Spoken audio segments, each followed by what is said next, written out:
Good evening, fans, and welcome to another exciting Channel 22 sports presentation. This one takes on a special significance as I am Rufus Washington, joined as always this season by Scott Goodman, and we are in the friendly confines of Halcap Field tonight. Made a 70-mile trip up the road, Scott. We're here in Moore Park, California, fans, Ventura County, as the Hawthorne Cougars are being hosted by the high-flying Seraphs of St.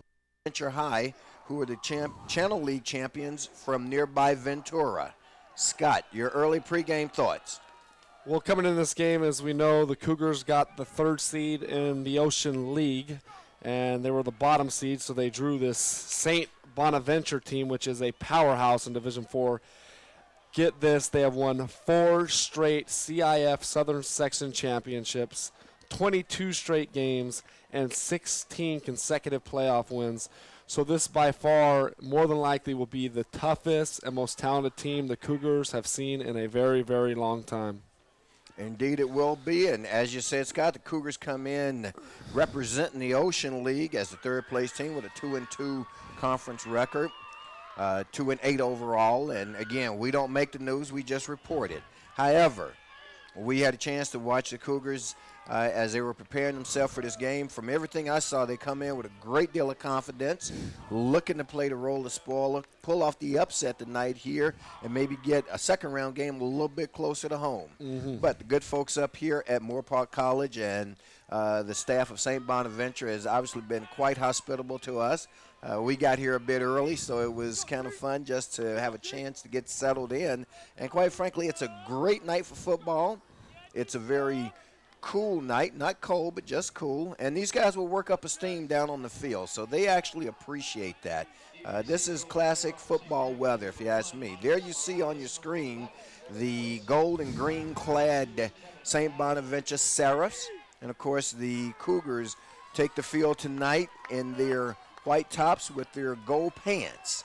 Of course, we know the Cougar colors emulate the Trojans of SC, tomorrow's victorious Trojans, but that's another story.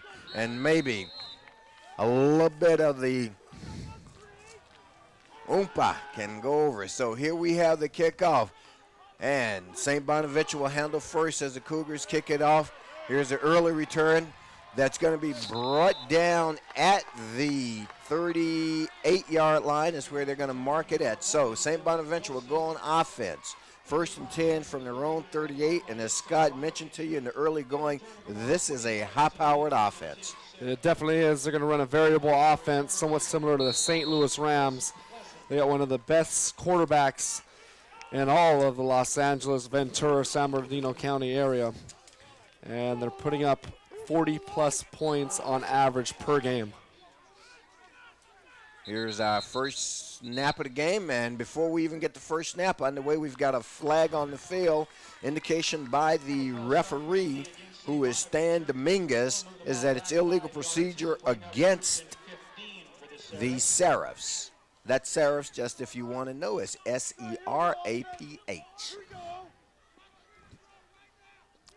Let me give you, while we've got a moment, the officiating crew. Well, we'll get to that in a moment as the Seraphs come back up to the line of scrimmage for what is now a 1st and 15 from the 38-yard line,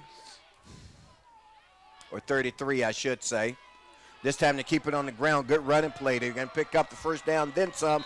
But thought the ball came loose there for a moment. So on one play, they pick up about 18 yards, and they take it into Cougar territory at the Cougar 47-yard line. They're going to mark it. This is a great venue for us to call it from, Scott. We were marking a little bit early, and fans, we'll get back to that point in a moment. It's 1st down and 10 for the Bonaventures, and now you have another procedure penalty, and I think this one is going to go against the Olympians. I knew I'd do it. I was trying hard not to. My apologies to all the Cougar faithful and their fans. Of course, as you know, Channel 22, of course, being the home broadcast team for both the Losing Olympians and the Hawthorne Cougars. But it's Hawthorne's night tonight. All right, and I'm smack up head for me. 1st and 5 now. for St. Bonaventure. They go to the air. This one is laid up there, and you're going to get a flag. Yes, you will. Number 5 for the Cougars, and I believe that's Bell, was face guarding all the way. Had no idea where the ball was. His back was to it, and that's an easy one to call. That will go against the Cougars. On that play, we got to see the great arm that St. Bonaventure's quarterback Brian Stevens has. On the season, he's thrown for 1,767 yards. He's 140 for 199. That is close to a 70% completion rate, and he's thrown 18 touchdowns with only 4 interceptions. He's currently being recruited by schools in Arizona, Arizona State, and Colorado. And he's which is rare to see. So it's a 1st and 10 now for St. Bonaventure, the Seraphs again. I'll get that down. They've got the ball at the 26-yard line. Again, keeping it on the ground. And looks like this is going to be, and it is a touchdown. 26-yard TD run for the Seraphs. So, just like that, Cougars, they're on the board here at the 11-11 mark of the first quarter. And that was halfback Matt Lee for the Seraphs. You get a look at the replay. Does a great job of getting outside the tackles, busts it straight up the middle, breaks it outside the tackles, and turns the corner there. And he had nothing but pay dirt in front of him. Put a good stiff arm on the end there and dove right in the corner of the end zone for the first 6 points of the game. Very impressive. That was Matt Lee, their halfback. Second in the baseline league in rushing with 1,553 yards. And the 2-point attempt, no good there. So, at the 11-11 mark, our score now as the Seraphs of St. Bonaventure of the League take the opening drive and push it in for a score to go on top by a margin of 6-0 here in the first quarter. We'll be having our first opportunity to see the Cougars in action tonight momentarily on Lawndale's Community Cable Channel 22.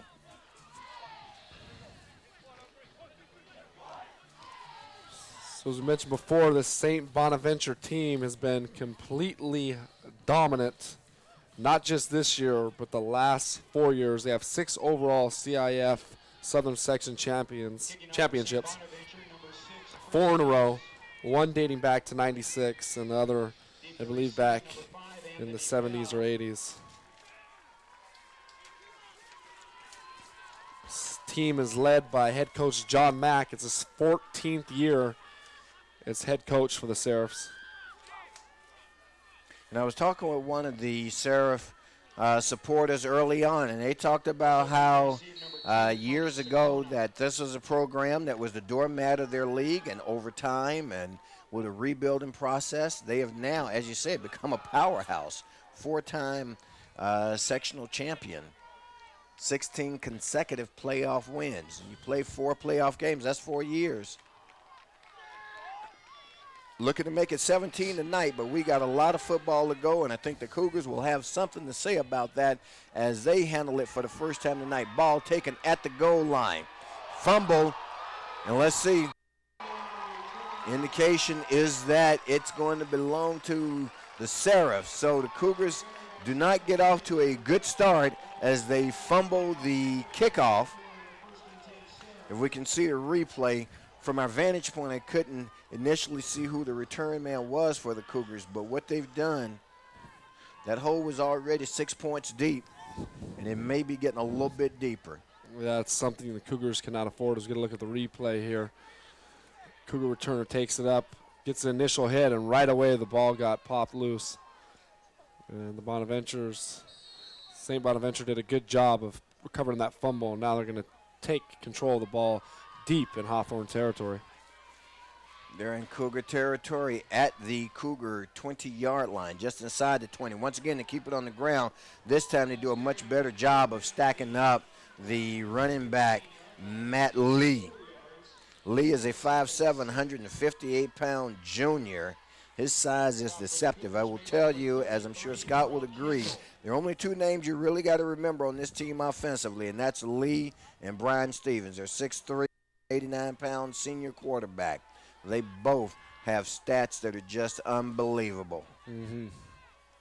And you got a little display of Lee on that first drive when he ripped off a 26-yard touchdown run. Again, inside handoff and down by contact along the line of scrimmage. No gain on the play. So the Cougar defense has stiffened just a bit here.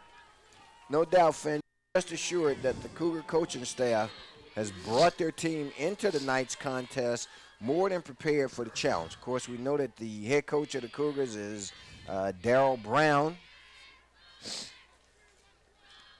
Cougars very fortunate, I think, it shows a lot of resiliency in this football team to even have made it to the playoffs after a shakeup in the coaching staff in the early part of the season. Here we see Lee being strung out and taken down by number 43 of the Cougars, none other than Halafihi Tai. Ty there did a superb job of wrapping up Lee, and this Cougar defense, the rush defense, is doing a good job of pursuing the ball carrier. So it's a 4th down and 6. We've got 9:25 clock running left here in the first quarter, and the Cougars have forced a field goal attempt. Ball's going to be kicked from the 22. It'll make it a 32-yard attempt. Snap is down, and it is good. So a 32-yard field goal, which comes off of the fumble on the kickoff return by Bell, extends the Serifs lead now to 10-0. And the Cougars got to be pretty pleased with only giving up 3 points there after they turned over the ball deep in their own territory. A good defensive stand there. They forced the Serifs to go 3 and out, and now it's only a 2-point deficit. And hopefully for the Cougars, they'll be able to get the ball back and actually get an offensive play off. So that makes it now a 9-0 game in favor of the Serifs of St. Bonaventure. That view you see across the way, fans, is a view of the Cougar faithful who did make the trip up here. Hopefully some more are en route. As I said, we're quite a bit of ways from the friendly confines of Halcap Field. So it was a bit of a challenge, but I think we'll see a few more fans trickle in there. You see some of them there. They've come out to give these Cougars all they've got, and they're going to need that and then some. And, of course, we here at Lawndale's Community Cable Channel 22 are here to give the Cougars all the love that we can.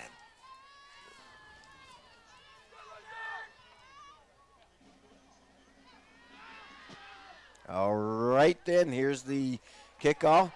This one is going to be handled again by Bell. He's got it, turns up the field, has a hole, pops to the outside, but he's going to be brought down at the 24-yard line. So Bell, the leading rusher for the Hawthorne High Cougars here, brings it out to the 24-yard line. Who knew that the Cougars would be in this position at the midway point of the season after losing 18 consecutive games dating back to last year? Nonetheless, though, they're playing here in a first-round playoff game with their 2-8 record. Well, again, record aside, you got to be proud of the effort that this squad of guys put out to get to this point, and I think there's still some good football left in them for this game, albeit quite a challenge. And when you're a team like St. Bonaventure, they didn't get to this point on luck. They got to this point because they have an impressive program. As we saw, a lot of support by their fans. And I got to tell you, they also cook and serve some of the best tri-tip beef I've had in many a year that we had at the Snack Shack. I will second that. So it's a 2nd down and 8 for the Cougars. Cougars once again keeping it on the ground. Very little gain, if any, on the play. It's going to make it a 3rd and long. Well, Rufus, to my surprise, at quarterback was number 16, Vaini Na, Number 4, the usual quarterback for the Hawthorne High Cougars, Raheem Stevens, is not taking the snaps for the Cougars. I don't know if this was a game-time decision or if this was already planned in preparation for this game, but this is the first time we've seen him at quarterback all year long. He's a 5'9", 175-pound junior. And that's a very astute observation, Scott. That's something that we'll have to check and see, because I'm not sure in the playoffs is where you'd make that kind of change. Here's the pitch, and Bell hasn't, and this one is smelled out all the way, so it'll be a 4th and about 9. That's going to force a punting situation for the Cougars. Serif's there with a good defensive stand, and that's one thing that Coach John Mack stated, that this team's biggest strength is their teamwork and their depth, and they're showing it there as they're doing a great job as a team at pursuing the ball carrier. Cougars will need a good punt here. They barely get it away, but they do, and the return is on. Looks like a good block there, no flag. So the return man will be taken down at midfield. So about a 4-yard return on the play. Good coverage by the Cougars. Turn man there, number 11, Derek Wilson, was dancing around there at midfield looking to make something happen, and the Cougars special teams did a great job of centering in on him and getting the tackle there. But nonetheless, the Serifs going to start off here with pretty good field position, as they did on that last drive when they started off at the 20-yard line in Cougars territory. Now they got the ball at about midfield. When you see the green and gold, you are looking at the fans and supporters of the St. Bonaventure Serifs. Their quarterback drops back to pass, looks left, goes over the middle, hits his receiver. There's not a Cougar within 10 yards of him. That's going to be a 50-yard touchdown pass. And that touchdown there was scored by Andres Morales. He's one of the leading receivers here in the Channel League. On the season, he's coming in with very, very impressive numbers. We'll get to that in just 1 second. Coming in the season, he has 25 receptions for 371 yards, an average of 14.8 per catch, and 6 touchdowns. You look at that replay there. He got right on the flat. There was no one even near him. There was a complete breakdown there by the Cougars defense, and he had nothing but green grass in front of him after he caught that ball. Well ran and well executed route there. Here's a 2-point conversion attempt. There's a pass at the goal line, and that's good. And tuning in and listening, I don't know if the viewers could hear it real crisp and clear. The marching band here sounds like they had the old anthem for the Notre Dame Fighting Irish. They had their fight song going there. They have remnants of the same colors as the Notre Dame Irish. Now it looks like their marching band has the same tunes. So, just like that, 6:51 mark of the first quarter, fans, it's already 17-0. I think the Cougars are starting to get a real feel for what this 10-0 perennial powerhouse St. Bonaventure team is capable of. And again, a part of that set up by the diversity of the offense. Yeah, the diversity of this offense is unprecedented compared to the teams that the Cougars have seen this year. We've seen teams of the likes of Maricosa who also went undefeated this year, but they don't mix it up as much as the St. Bonaventure team does. They're mainly an offensive attack that is based on their running game. Exactly. Well, this Bonaventure team, of course, coming to the ninth game, had 2,000 rushing yards, along with over 1,800 passing yards. You can't get much more balanced than that. That's nearly 50-50, and it's a lot of yards either way. Cougars, of course, predominantly a running team, having come in with over 1,300 running yards and nearly 600 passing yards. So once again, Cougars back to return, and again, as is the rule in high school football, when Bell went to a knee, he was down. That's one of those kind of rules that you certainly, somewhere along the way, would love to see changed in high school football. I mean, it really, to me, is not a natural part of the game. You should be down by contact. rather than just down because you take a knee. And it's been a long-time rule. I know it won't get changed just because I said so, but maybe someone will be listening and give it some thought again. I definitely agree with you there, Rufus. It's a rule that in the near future should be and hopefully will be changed. So once again, Cougars keeping it on the ground. St. Bonaventure, of course, having, I believe, had the benefit of a tape exchange, know that the Cougars, and if not a tape exchange, certainly you can look at the stats, know that the Cougars feature predominantly a running attack. So you can rest assured they're kind of key mostly on the Cougar running game. I think the Cougars are going to have to, at some point here in the early going, just to get them a little bit off balance, Scott, going to need to put the ball in the air. The Cougars are deep in their own territory, fans. Here in the first quarter, we've got clock rolling, six minutes and some change left. Out of our screen, but there we see Bell. Okay, Bell takes it out across the 10 to about the 11. It's going to make it a third and about 5. It looks, Rufus, now that they have a quarterback, they're going to an option attack. Throughout the duration of the year, they have not ran the option. They've run I formation, open sets, and one-back sets. This is the first time we've seen the Cougars unveil the option offense here. We'll see how it works out for them, and it's going to be a tough task to accomplish against this very sturdy, strong St. Bonaventure defense. So it's a 3rd down and 6 here for the Cougars. A big 3rd down. There's a pass. That one short hopped. That one intended for number 1 in the Cougars program. And, of course, we know that number 1 in the Cougar program is none other than Simone Mafua Cooley. I believe they call him Steve Cooley, if I'm not mistaken. Or maybe that's the district attorney, Steve Cooley. Anyway, Cooley, number 1, the intended receiver. Pass falls incomplete, so once again, Cougars are forced to punt. Here's the kick.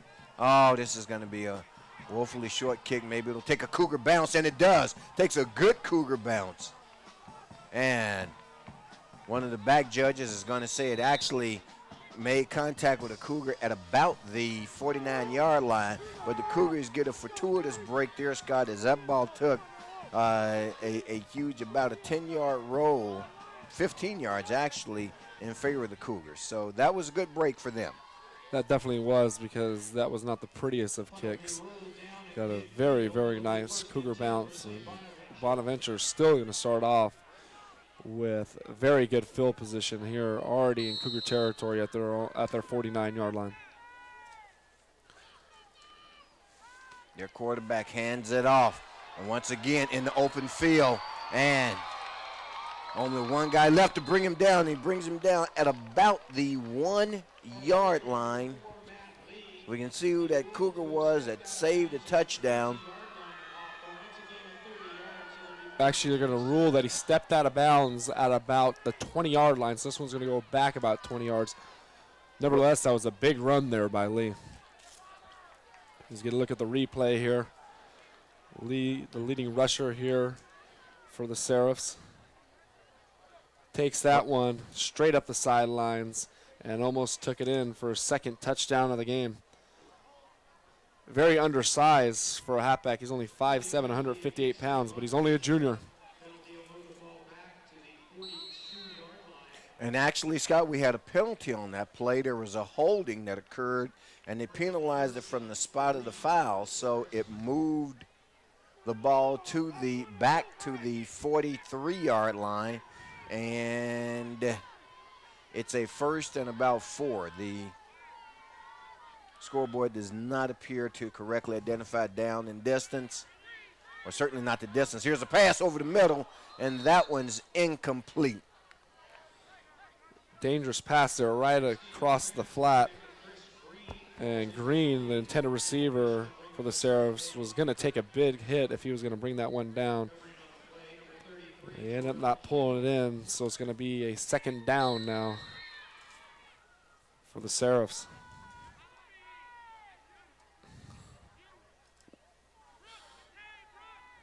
We're still in first quarter action. Once again, that's our quarterback on the center. Hands it off to number 4, a number we've called quite a few times tonight, and this time he's brought down.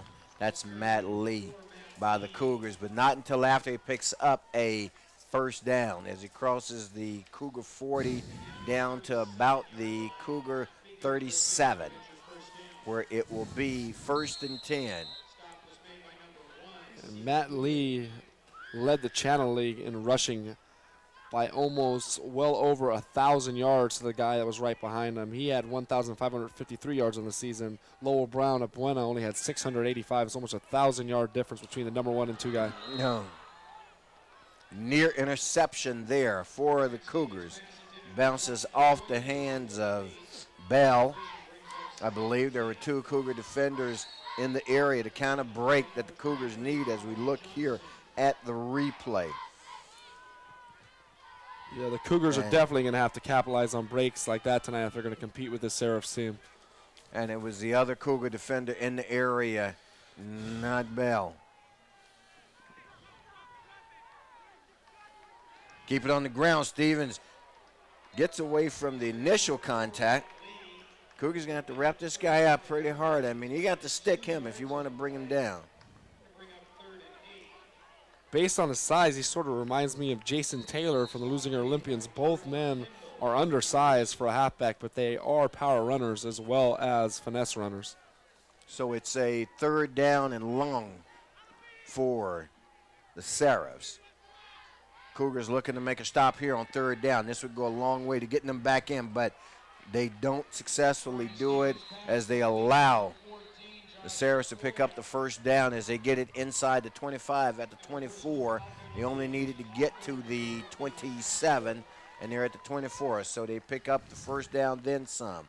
As we see their quarterback drops back, passes left, hits his intended receiver, number 14. That's Josh Tafoya. Tafoya, 5'11", 166-pound junior.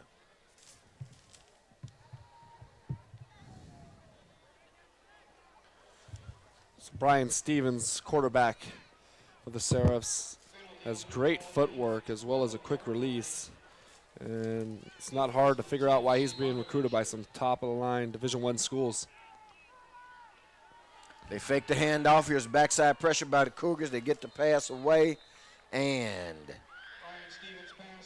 the completion is made, and that takes it even deeper into Cougar territory.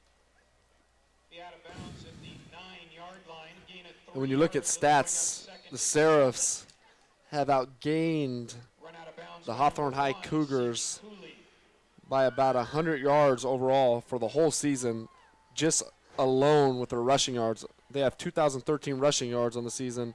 Total offense for the Cougars, 1,933. Here's another pass. This reception is made by Lee. Lee gets down near the goal line. They don't indicate that as a touchdown. That means he's inside the 1, knocking at the door again. We're still in first quarter action, 3:34. And of course, when you have a team that features a passing game and you got a stop clock on each pass, completion, particularly when it's a first down and on each pass incompletion, that makes for a long night. It's hard to believe that it's still first quarter action. Boom. And there we see the touchdown scored. Once again by St. Bonaventure. Matt Lee in on the touchdown there once again. He's having a superb game. We're not even done with the first quarter here. He's extended this lead to 23-0 now. The Cougars are finding themselves in a big hole real early in this game.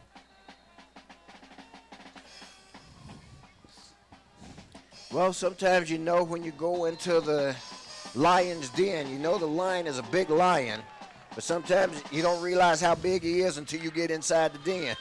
And you realize it's a little bit bigger than what we thought it was. And right now, that's what it's starting to look like for the Cougars as the extra point attempt is good.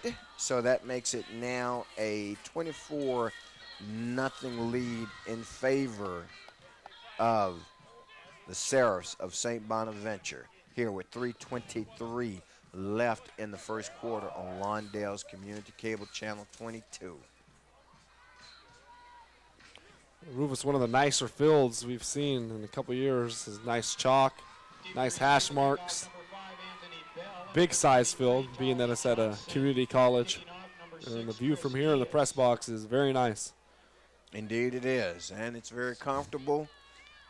And as I say, we've enjoyed ourselves. It's a great Friday for football here late in November. And, of course, the name of the game now is lose and you go home, win and you go on. Mm-hmm. And we can see St. Bonaventure preparing to kick off again here in the first quarter. Thus far, they kicked off 1, 2, 3. This is their fourth kickoff here in the first. I don't think Lusinger's been passed. Lusinger, there we go again. Hawthorne has been past their 20. Here's a good opportunity. They need something to happen that's good for them, and they get it out to the 20-yard line, where it will be 1st and 10 for the Cougars of Hawthorne. The Seraphs are coming in looking very impressive. A well-disciplined, timed offense. One of the more impressive offense that I've seen in the last couple of years is we've been covering high school football action across the South Bay. So it's a 1st and 10 for the Cougars from the 20. Here's the pitch back to Bell. Nothing doing there. Bell's going to lose maybe 5 on the play. And what actually I was looking to see was whether or not that was, I thought it was Raheem Stevens in the game. Couldn't get a good look at it. Stop made by number 18. This defense that the Seraphs run here is a 4-3 defense. Coach John Mack compared it to the USC's Trojans defense, which is a very impressive defense this year. As we know, they're in the hunt for the BCS. This time the Cougars operate out of the eye. They lay it up in the air, and this one's incomplete. So Cougars trying to mix it up a little bit. I got to give them a lot of credit for that. They're giving them different looks, and quite frankly, they don't have much of a choice now because this St. Bonaventure team is so good. You simply cannot allow them to key on one element of your game, because if you do, you'll be out of this thing by halftime. That's definitely true, Rufus. On that last pass, there just wasn't enough power to get it to the tender receiver, number 24, Daniel Dennis, the 6'2", 175 senior for the Hawthorne High Cougars. And once again, that is a quarterback keeper by, of course, playing quarterback, number 16, Viney Naa. And Naa is not even listed in the program as a quarterback. He's listed in the program as a defensive end and a linebacker. So there was a change. As Scott has duly noted, we aren't exactly sure why the change. We'll try to get that information for you at halftime. But right now, Cougars have to kick again. And once again, they get the kick away. Pretty decent kick. Takes another Cougar bounce. This one's going to take a real good bounce down to the 38-yard line, where it'll be 1st and 10. So the best thing going right now for the Cougars in a rare display of kicking offense, in fact, is their kicking game. Yeah, they've gotten 2 consecutive fortunate bounces there. This one's actually pinning the Seraphs in their own territory, which is an aberration from the last couple possessions, as they've started off with a real good field position. This might be the first time they started off a field position in their own territory since the opening kickoff. They're at their own 38-yard line. A lot of gaps in that Cougar defensive line from the exploit, but right now they drop back to pass. Cougars in man coverage. Ball's over the middle again. Wow. If this goes, Bell cheated on the play and got beat on the cheat. That was a 38. That's a 62-yard TD pass. Folks, at the 136 mark, St. Bonaventure, if I'm not mistaken, Scott has scored on every possession that they've had here, as we see on the replay. Their quarterback dropping back to pass. That's Bell playing up on him, lets the receiver get behind him. I would say right now, and of course, hindsight is always 20/20. And I can tell you, I believe what the adjustment will be, if nothing else, that the coaching staff will tell their defensive backs to make is that you've got to keep that receiver in front of you. Here's a kick. This doesn't look like it's going to be good, but it does hook in. So after the 62-yard TD pass and the extra point conversion, our score is now here in the first quarter, 31-0. Oh, tough start here for the Hawthorne High Cougars, as the Seraphs are on fire, as they've been all year, as their record indicates. There we get a look at their cheerleaders. The Seraphs on this season have completely dominated right from the beginning, and they played a pretty tough non-league schedule. They started off playing Centennial of Las Vegas with a win of 34-6, moved on to probably their toughest game of the year against a Hart team that dominated Division III before moving up to Division II after 2 consecutive CIF Division III championships. One of those wins in the championship game against Maricosa, close to us in Manhattan Beach. They continued on with a 49-20 win against Alamani, a 41-7 win against, I'm not sure on the pronunciation, Saugus. There we go. And of course, then they got into league play and won, and that's why they're undefeated. So, kicking off again here in the first quarter, fans. Believe it or not, this is still first quarter action of a 31-0 game. Here's the return, taken inside the 10. And the Cougars bring it out to the 25-yard line, where it will be 1st and 10 for the Cougars. Seraphs are definitely on pace to get their average of 40 points per game. Well, no, right now they're on pace to get 124 points. All right, at 31-0 at 31 per quarter. Yeah. Of course, we don't think that's going to happen, and that's not a slight against the Cougar thing. That's just a mathematical thing. For all you little kids out there who are very good at math, you understand exactly what we were just saying. Here, Cougars on first down run it, and they pick up maybe a yard on the play, if that. They're going to say there was no gain on the play, quite frankly, so it's going to be a 2nd down and 10 for the Cougars. Cougars have yet to pick up a first down in the contest, I believe. And if nothing else, at this stage, one of the things they're going to want to do, in addition to playing good defense, is play good ball control offense and good clock management. If nothing else, you want to pick up first downs and eat up as much clock as you can and keep this ball out of the hands of St. Bonaventure. Here they pick up about 3 on the carry. With that carry, and of course we saw him perform a couple of weeks ago. That is number 43, Halafihi Tai. Big kid listed at 6 feet, 20 pounds. He's taking the bulk of the workload for the running game for the Cougars throughout the duration of the year. Him as well as Anthony Bell, who hasn't been able to muster anything up so far this game. Got off to a slow start last week in the Mayor's Cup against Lusinger as well, but he finally broke a couple big runs halfway through the 4th quarter, but it didn't lead to a victory for the Cougars, who of course fell for the 2nd year in a row to Lusinger in the prestigious Mayor's Cup game.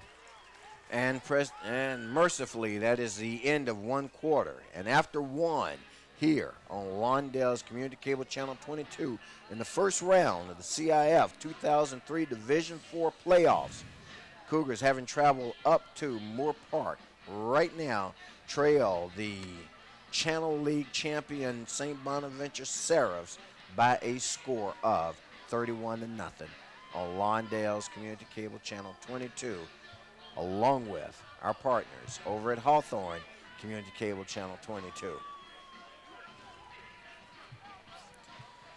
There's a lot of other CIF Southern Section playoff games going on here tonight. We'll get to those later on in the broadcast and inform the viewers of other local South Bay and Los Angeles schools in action tonight. There's a slew of games. Well, Scott, that it gives us an opportunity to, well, we've got a break in action as they change the direction on the field, to talk about what you think the Cougars will need to do to get back into this game. Well, to start off, first and foremost, they're going to have to play mistake-free football. And second, they're going to have to start to get some sort of rhythm on offense, because they have yet to muster up any significant games, whether it be in the air or on the ground. And then thirdly, they're going to have to play defense, because the Serifs team is running all over the field, whether it be in the air or on the ground. And it's going to be, as we said before, 3rd and long, and that's what the Cougars find themselves in. And we haven't, the offense for the Serifs has been so explosive thus far. We've not had an opportunity to give much mention to the defense, but quite frankly, they've kept the Cougars in 3rd and long situation. Here's a pass over the middle, and that one's going to be short-harped. So the Cougar passing attack right now, as evidenced by Na'a, is non-existent, quite frankly. And therefore, until they're able to show some kind of pass, it's going to be a long, tough night. This Serif defense is playing very well against them. They're pitching a shutout thus far, as we've just started second quarter action. Now we're going to have a timeout taken on the field by the Cougars. And as I mentioned earlier, the best part of the thing tonight for the Cougars has been the kicking game, but I know you've got some other playoff action. Scott, who else is in action tonight? Wow, there's a slew of games. If we could get to Division 4, which is the division that the Cougars and Serifs play in. Of course, we have this game tonight. Other games of note, we have North Torrance down the road from Hawthorne, the number 2 Ocean League team, taking on San Luis Obispo. They're 7-2 on the season. They're the number 2 school in the Pac-5 division. Excuse me, Scott, you said they had to go up to San Luis Obispo? San Luis Obispo. We thought we had a far journey for this playoff game. Okay, I would dare say that that's an alignment issue, that something probably has to be done. When a team has to travel that far in high school for a playoff game, I got to tell you, there's an element of fairness that has to be questioned there. So here's the Cougars kick. Extreme pressure being put on by St. Bonaventure, but the Cougars get it away. Now they need to cover it and let the return man run free. He picks it up at the 50 and brings it back to the Cougar 34-yard line. So it's a 16-yard return. Right now, the Serifs of St. Bonaventure, as they say, hitting on all 16 cylinders, Bud. Yeah, that was a great return there by number 11, Derek Wilson, the 5'11", 171-pound junior. He's going to look at the replay here. He caught it, busted it straight up the middle, full throttle, and brought it deep into Cougars territory. And once again, the Serifs are starting off with good field position. So the Serifs keep it on the ground. They string it out. They string Lee out. Good defensive coverage that time by the Cougars. Picks up very little on the play, if any. Looks like they may give him a gain, and they will. A gain of about a yard. Now they're going to say he picked up 2 yards. So he goes from the 34 to about the 32. Actually, they spotted inside the 32, near the 31. We're in second quarter action, fans. Just the start of the second quarter. Their quarterback, Stevens, brings him to Stevens, looks across the middle. Stevens is going left. Stevens has a man wide open, not a Cougar within 3 yards of him. The Cougar defensive backs are getting beat badly right now by the aerial attack of the Serifs of St. Bonaventure. And again, that's going to be an area that they're going to have to make an in-game adjustment. And when we say in-game, and a lot of times that's what happens as we watch the replay here. Stevens looks left, throws left, and as you can see, that's 5 yards. 5 yards of separation between the intended receiver, the nearest man for the Cougars, Number 23, Taj Johnson. Stevens drops back to pass again, goes left, saw it once, decides he tried again, and touchdown. St. Bonaventure. Brian Stevens A to the West Side 32-yard touchdown pass by Stevens here again on their opening possession. As we watch the replay, fans, beautiful throw, beautiful catch. One of the most superb catches I've seen all year long on the high school level. He just laid it all out there, sprawled out, and brung that one in. Superb catch there, and that was the Seraph's leading receiver, Luis Sanchez. On the season, he has 41 receptions for 550 yards and 7 touchdowns. You can make that 8 now. Kick is up, and it is good. So, our score now at the 10:51 mark stands at 38-0 in favor of St. Bonaventure. And this score now has eclipsed the worst defeat of the season for the Cougars, which was a 34-0 loss against LA City Section powerhouse Crenshaw, who won their first round playoff game last night. They lost that game by a score of 34-0. Oh, ye of little faith, Scott. There's still plenty of football time left here. We've got almost 3/4 of football. We're only down by 38. Okay. Stranger things have happened. That is true. In the spirit of athletics. Like the old saying, anything can happen on any given night. And like they say, it ain't over till the fat lady sings. Right now, she hadn't even got to the stadium yet. Yeah, that's true. Takes her a while to get her. So,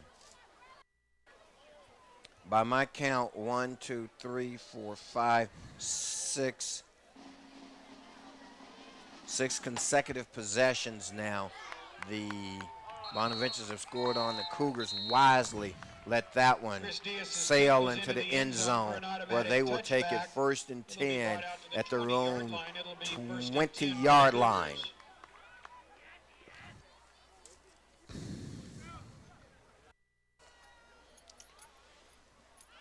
Cougars, of course, had a very impressive run in the middle of the season with 2 consecutive wins. Of course, snapping that 18-game losing streak with a victory against West, 36-21, and then following up the next week with a 21-6 victory over Santa Monica. But they've lost their last 2 to Redondo, won the Ocean League, and of course last week in the Mayor's Cup to Losinger. Cougars again operate out of I formation. They drop back to pass. Quarterback decides to keep it though and takes it out to about the 22-yard line. A lot of running, east and west, very little north-south running. On the north-south equation, they only get 2 yards out of it, and their quarterback comes up. We'll hope that that's an equipment issue, and it looks like it is, although it had his shoulder dipped a little bit there. Couldn't tell whether or not, in fact, the quarterback was injured again. Naa operating at quarterback. Stevens, we're not exactly sure what the issue is with him, who's your normal quarterback. And if this was a game day change, then this certainly altered the Cougar fortunes considerably. Yes, it's an unexpected event here, as we were all expecting Raheem Stevens, the starting quarterback for predominantly the whole season. Well, you also had Taj Johnson play quarterback as well, number 23. So the point we're making is that Naa at the quarterback just comes as a complete surprise to us. Obviously, a coaching staff decision. Here's a pass laid up in the air, and it's incomplete.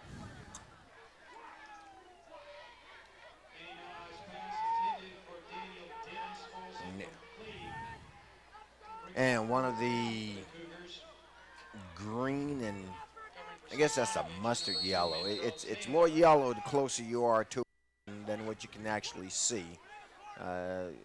comes off the field, shaking a bit. Cougars again forced to punt, and now we're going to have a second timeout taken by the Cougars. This is their second timeout of the first half. We're on Lawndale's Community Cable Channel 22.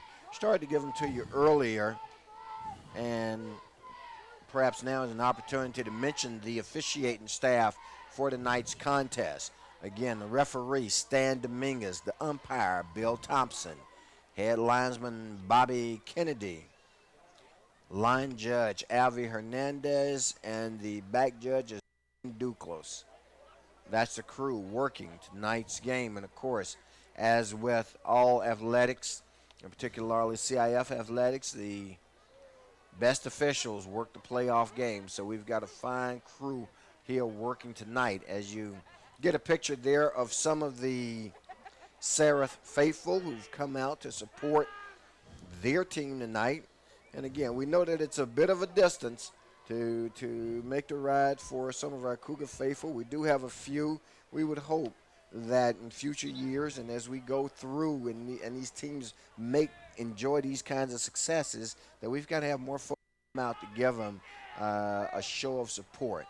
But for those who are here, we commend them and we thank them for coming out to support our guys, the Hawthorne Cougars, as right now in the second quarter, they're operating from a 38-0 deficit as they prepare to kick. Ball's taken at the 44. Here's the return. And nice 6-yard return. Gets it to the inside the Cougar territory at the Cougar 49-yard line.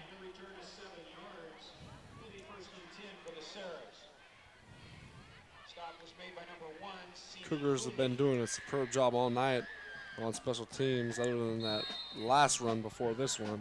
Doing a great job of wrapping up number 11 for the Seraphs, Derek Wilson. As we get a look here, he takes this one to the near sideline, looks to turn the corner, doesn't have nothing doing for him, and gets brought down at about midfield.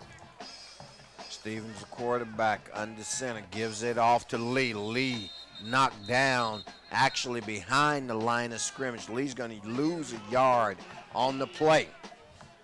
Lee there looked like lost his footing and therefore fell short of reaching the line of scrimmage. It's going to be a second and long here for the Seraphs. And the Seraphs actually have gone to Matt Evans, number 16, I believe, at the quarterback. So I don't think Stevens' work is done, but right now the coaching staff content with the lead that they have. And my goodness, and here we go again, turning upfield. Still on his feet, finally taken down at about the 13-yard line. A 37-yard run. 37-yard run for Lee. We know that in the first quarter, Lee broke off a 26-yard run. And Rufus, that probably put him over the 100-yard mark. As we get a look at this, he takes it straight up the gut. No one even touched him until about a 20-yard pickup. Finally got touched. A nice stiff arm there. Takes it to the near sideline. Gets another nice stiff arm. Breaks another tackle. Brings it up. He's being pursued. Tries to cut it back inside. And finally got brought down after a big run. And they keep the ball on the ground again. This time they go to the left. They take it inside the 10 to about the 7-yard line. We've got 7:50 left in the first half. Cougars right now trailing by a margin of 38-0 against this very powerful St. Bonaventure Seraph football team. Yeah, the run this team has had throughout the last 4 years is just completely amazing. To think that they've won 4 consecutive CIF Division IV championships is something else. And once again, we see their quarterback dropping back to pass, looking for someone. Good coverage there by the Cougars. Ball bounces up in the air, nearly caught. Nearly intercepted first, then nearly caught. Well, as we know, the Cougars do have a superb volleyball team. It looked like there was some volleyball action going on in the end zone down there. Get a look at the replay here. Serif's quarterback drops back to pass. Couldn't find anyone, so he scrambles outside of the pocket. Finally lets loose of the ball after being pursued, and it gets bobbled around there about 2 separate times and finally hits the ground for an incompletion. Cougar defender looked a little bit surprised by that pass. 3rd down and 5. Once again, the quarterback drops back to pass. This time he rolls right, comes right, keeps it himself, calls his own number, takes to the air. Not a wise decision on his part, as he's really belted by the Cougar defense as he crossed inside the 5-yard line. They spotted at the 4. There was 2 big hits on that play. One big block by a Serif blocker, and the other was a hit that was put on the quarterback for the Serif, Evans.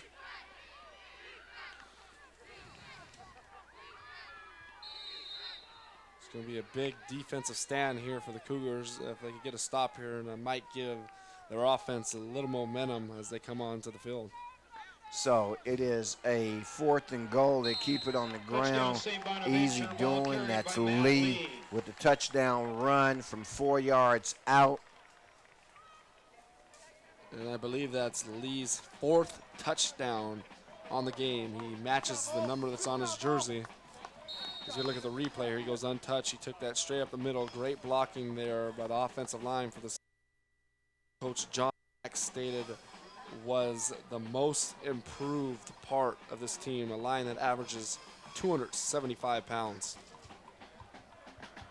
Snap, place, kick, good. Chris Diaz's extra point is good. So now it's 6:26 left in the first half. We've got ourselves a 44-0 ball game in favor of our host team, the St. Bonaventure Serifs, from nearby Ventura here in Ventura County. The county of Ventura. So last time we left the county to cover a sporting event, Rufus, was the far journey out to Silverado for that most memorable CIF Division II? Yep. Division II semifinal game that pitted Lusinger against Silverado. It was one of the most impressive and hard-fought games that you could see at the high school level. So, here's our score, fans. Right now, it's 45-0. The Bonnies of St. Bonaventure. Of course, that at the college level, that's their nickname. This St. Bonaventure team is called the Serifs. And right now, they lead 45-0. They've already made a quarterback switch. Matt Evans came in and led that last drive. As gotcha. Prepare for kickoff, fans. This weekend at the goal line, we're going to bring. Gets it up to the 15-yard. Finally be taken down. And so, with that return, take a pause for the cause here on Lawndale's Community Cable Channel 22.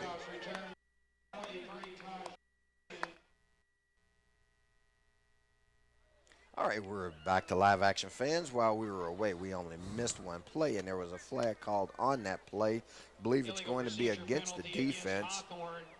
They'll move the ball back to the 10-yard line. Looks like, well, I thought it was the defense since they allowed it to proceed. Now the play is the penalty is declined, I should say. So St. Bonaventure elects to take the down, makes it a 2nd down, and I'm going to call it 9 rather. The scoreboard calls it 10, but it looks like they gave them some in the play.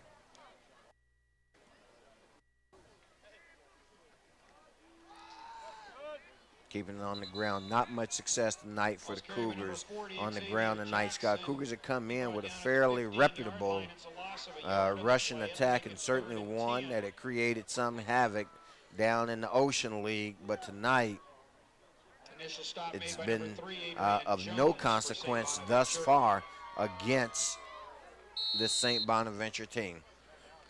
Yeah, I don't think the Cougars have yet to pick up a first down all game long, and we're nearing time here.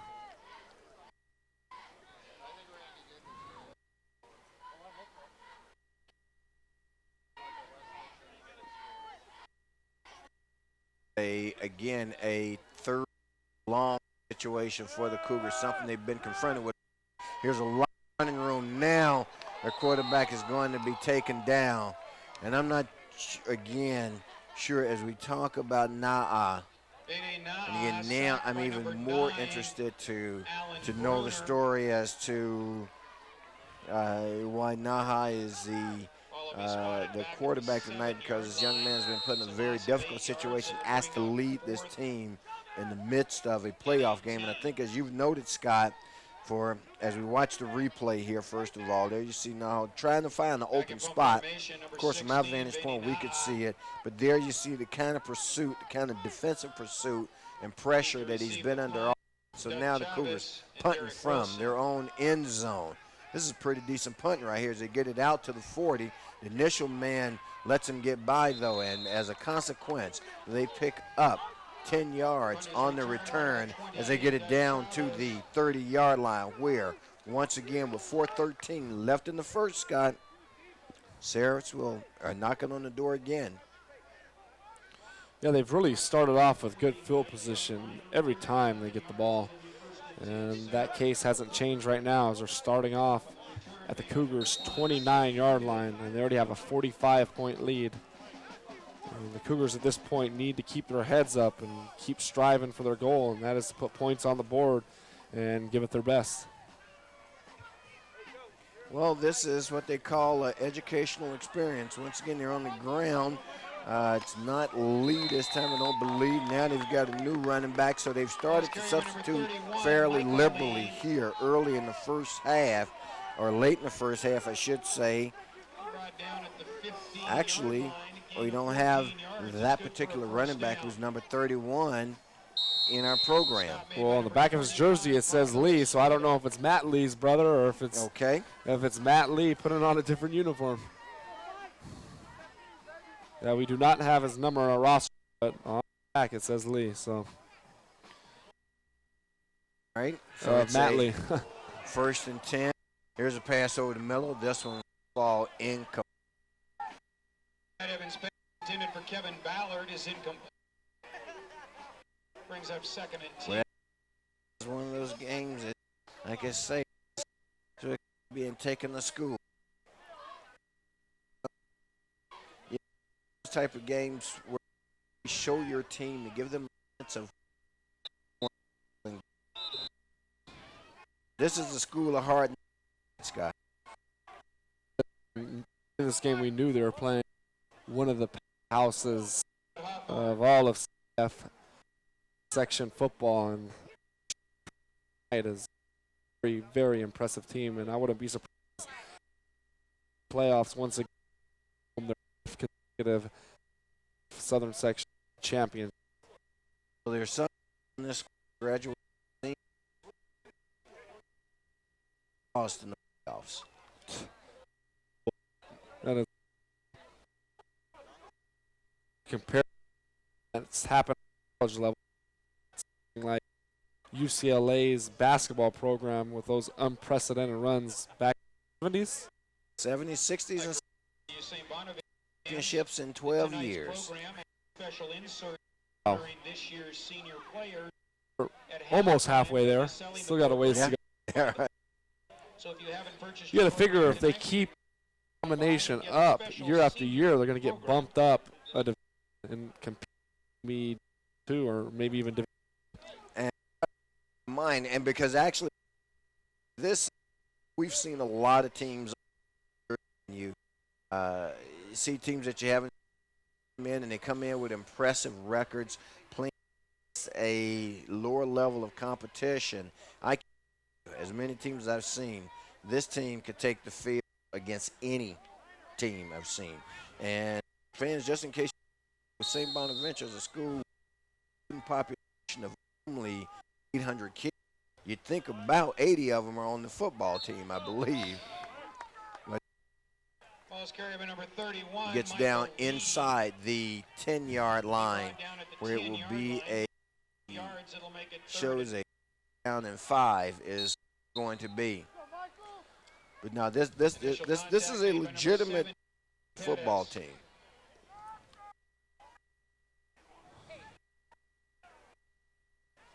I think they would match up well against most anyone that I've seen in my years. Again, they fake the inside handoff, and that is an incomplete flag on the play. Matt Evans' pass intended for Allard falls incomplete. Covering on the play, number 25, Pablo Escuida. That pass intended for Bowers.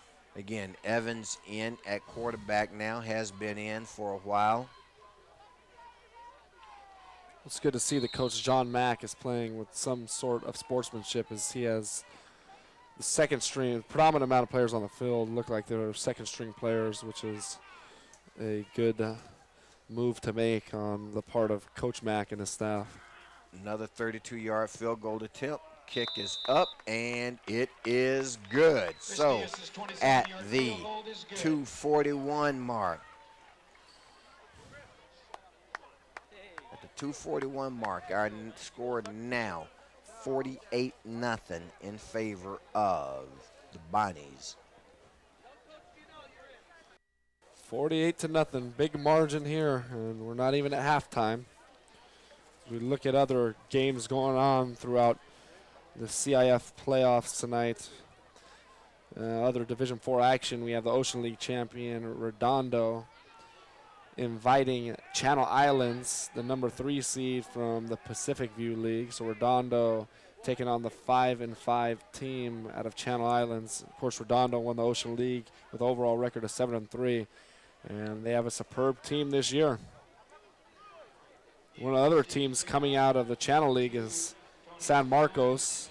They were 7-3 on the season. They got to travel number 2 seeded Westlake, who's undefeated on the season out of the Marmont League with a 10-0 record. So that could be the team that very well might face this Seraphs team in the Division IV championship. Another undefeated team is Westlake. San Marcos actually played the losing Olympians, not this last year, but the year before that, and the Olympians came out, I believe, losing by about 6 points in a very, very hard-fought contest, and I think that was in week 1 of the season 2 years ago.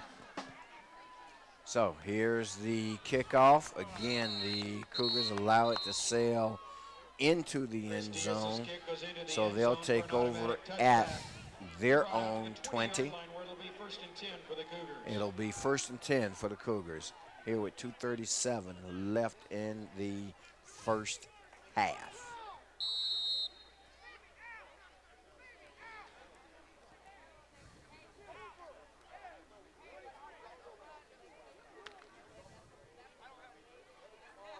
So, Cougars come up to the line of scrimmage.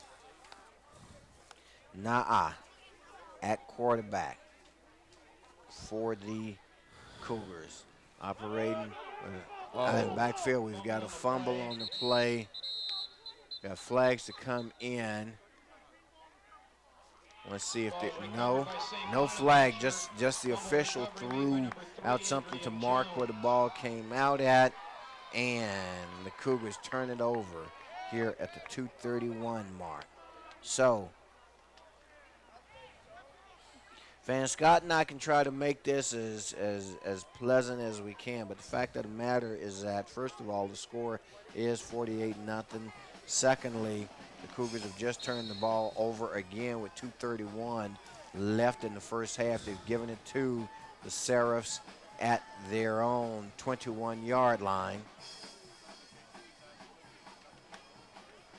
And the Seraphs keep it on the ground respectfully. Pick up maybe 3 on the play. And when you have it, and somewhere along the way, the issue is liable to come up, Scott, and I've seen it come up at every level, from the NFL down to Pop Warner. Right now, the Seraphs have obviously made some changes at their key positions. They've taken out their number 1 guys at both quarterback and running back. But you've got to play the game, okay? Yeah. These kids are there. They want to play, and, you know, and they also have skills. I don't think it's an issue of running it up. We saw the key starters come out in the second quarter. And so now it's just a matter of seeing what's happening. Cougars going to have to defend. They're going to have to keep their heads in the game. They have to keep their chin up. And let's not forget, this is a very, very young Cougar team. Most of these players in the starting lineup will be back next year. And they're going to look to make a big Ocean League run next year. And it'll be their second year under the helms of head coach Gerald Brown. As we get a look at the replay there, a nice tackle there by number 24 for the Cougars. That's Daniel Dennis, a 6'2", 175-pound senior. This will be more than likely his last game as a Cougar, but there's a slew of guys on the offense and defensive side of the ball that will be back next year for the 2004 campaign. Cougars show blitz on that play. It brings up a fourth down. So what it looks like is going to happen is that the rest of the way, the field goal kicker, they're going to spot this one at the 20, again at the 22, call it 23, just to change it up a little bit. 33-yard attempt from the right hash mark. And pretty soon we're going to have to acknowledge who their field goal kicker is, because he's getting a lot of work, and we've got a whistle to stop the play. We could do that right now, Rufus. That's number 6, Chris Diaz, a 5'10", 167-pound senior. Well, Diaz is getting a pretty decent workout. Okay, there. Let's see what the referee says the penalty was about. Dead ball offside penalty. Offsides against the Cougars. They decline it. It'll remain 4th and 4. And again, on 4th and 4, they could have picked up a first down. Scott, you were talking about that, fans, and make a note of that as a sportsmanship. On 4th and 4, it was offsides against the Cougars. They could have picked up a first down on that play. Instead, they elect to go ahead and let the penalty stand, or they decline the penalty, and they take the 32-yard field goal. So make a note of that sportsmanship, fan. That's what we're saying. We were talking about, again, and Scott noted it earlier, and I'll give him credit for that, the fact that the coaching staff, as we look at a 51-0 score now, coaching staff at St. Bonaventure recognizing that clearly they have an undermatched opponent or an overmatched opponent this time around in the form of the Hawthorne Cougars. And one thing you learn as a coach, Scott, is that somewhere down the road you may see these guys again. What goes around comes around, all right? And so they pass up the first down opportunity, go ahead, kick the field goal as planned, makes it a 51-0 game. That's not their fault that the Cougars don't have any points at this stage of the game, but they are making every effort to keep it respectable. That they are. It's a great gesture there by the St. Bonaventure and their coaching staff. And the game is going to continue here as we're in the waning moments here of the first half. A first half that has not been competitive whatsoever. And this kick sails into the end zone. Chris Diaz's kickoff goes into the end zone. So once again, the Cougars will start from their own 20-yard line. 53 seconds left in the first half. The Cougars have used up their allotted 3 timeouts. Of course, I don't think they've got much desire to stop the clock now, but instead, if they can keep it moving, get to the locker room again, get things. There's not a whole lot. There aren't many 51-point plays, but there are a lot of other messages that you want to send to your players, Scott. Messages of character, messages that build strong young men. And here's the Cougars' biggest offensive play of the night, and if I'm not mistaken, their first down of the night comes with 46 seconds left in the first half, and that bears watching again on replay, Scott. Look at Dana Lampley, picks up the Cougars' first down of the game there, and there was actually some cheers here on the St. Bonaventure side for that first down. So not only is the team showing some great sportsmanship, the fans are as well. Cougars lay it up in the air, and it is incomplete. Nearly intercepted by St. Bonaventure. Broken up by number 17, Jake Rolls. But I think the Cougar coaching staff, and sometimes you learn new things in the oddest places, may have found themselves, Coach Darrell Brown may have found themselves a passing quarterback. Naha, of course, is a junior. And he's gone at quarterback here throughout the first half. Puts it up in the air again. Makes, this time, his first completion of the game. That completion good for about 6 yards. It's going to make it a 3rd down and 4, which will be the first time tonight, Scott, that it's not been a 3rd and long situation for the Cougars. Yeah, the Cougars definitely have a chance at getting the first down here. Time is ticking away as both teams are going to head into the locker room. Of course, one team is going to go in with a big smile while the other is not going to be as happy. 17, Jake Rolls. Ball will be spotted at the 40-yard line. Gain is 6 yards. It'll bring up 3rd and 4. All right, we've got 7 seconds, clock running. It's probably the last play of the first half if they get it off, and they do get the snap off. The quarterback drops back to pass, looks upfield, lets it go, and it is intercepted right now. The trick is, can they get out of this? And they do without allowing the score. So, interception there by number 14 of St. Bonaventure ends the Cougars' first half drive. That's Josh Tafoya, if I'm correct on that. So, at the end of one half, Scott, our score stands St. Bonaventure Sarahs 51, Hawthorne Cougars still looking to score. But we've got a half football for this Cougar football team to get some positives out of this as they start to look forward to next season. Yeah, they're going to go into the second half with basically an insurmountable lead to catch up to. But, like you said, there's a lot of positive to come out. As we've noted before, it is a very young Cougar team, and they can work on their game and come into next season, hopefully, on a sweet note. All right. Well, with that, fans, we are at halftime on Lawndale's Community Cable Channel 22. I'm Rufus Washington along with Scott Goodman. So we'll take a pause here at halftime, and we'll join you for more second half action in the first round of the CIF 2003 Division IV playoffs.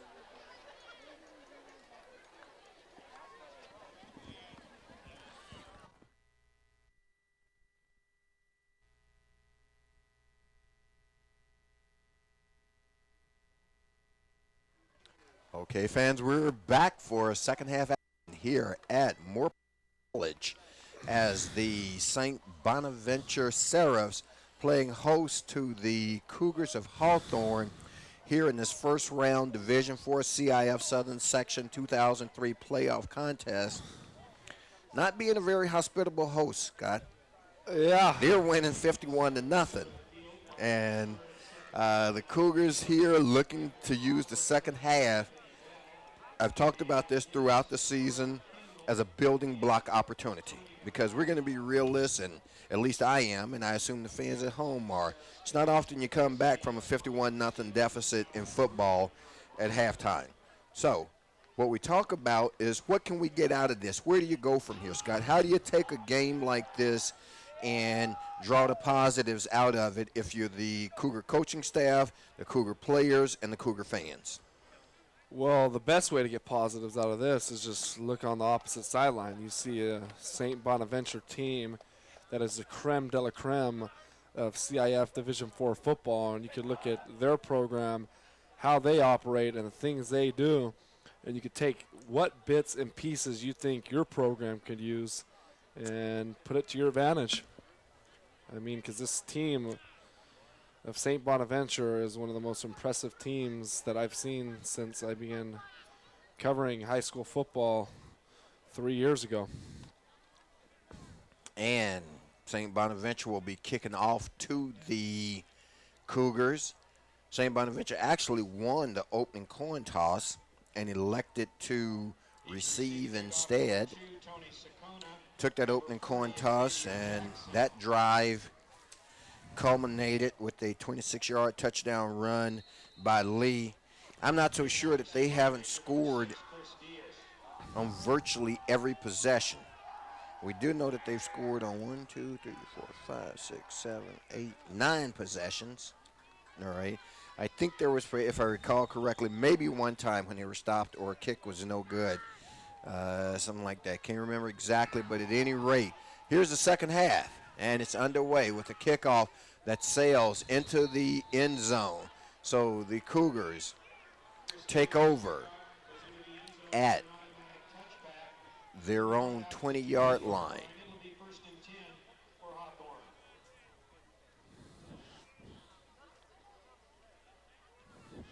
And things we did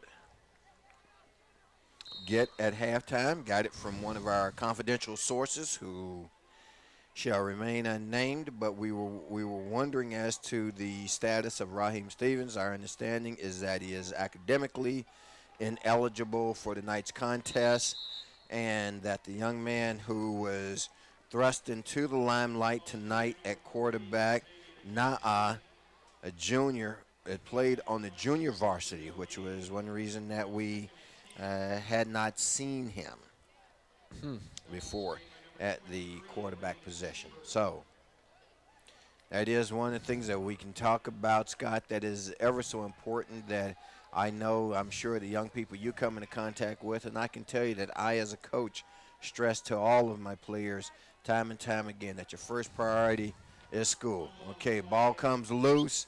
Indication is that it will remain in the possession, or it will go to the possession of, I should say, the Seraphs of St. Bonaventure. So Cougars get off to a rather inauspicious start, Scott, to start the third quarter here at the 11:14 mark. That was, I believe, their second play, if not their first play from scrimmage to start the third, and they fumble it and turn it over.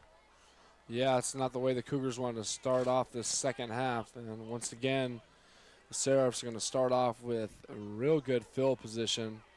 They're at the Cougars 20, and we just started off the second half.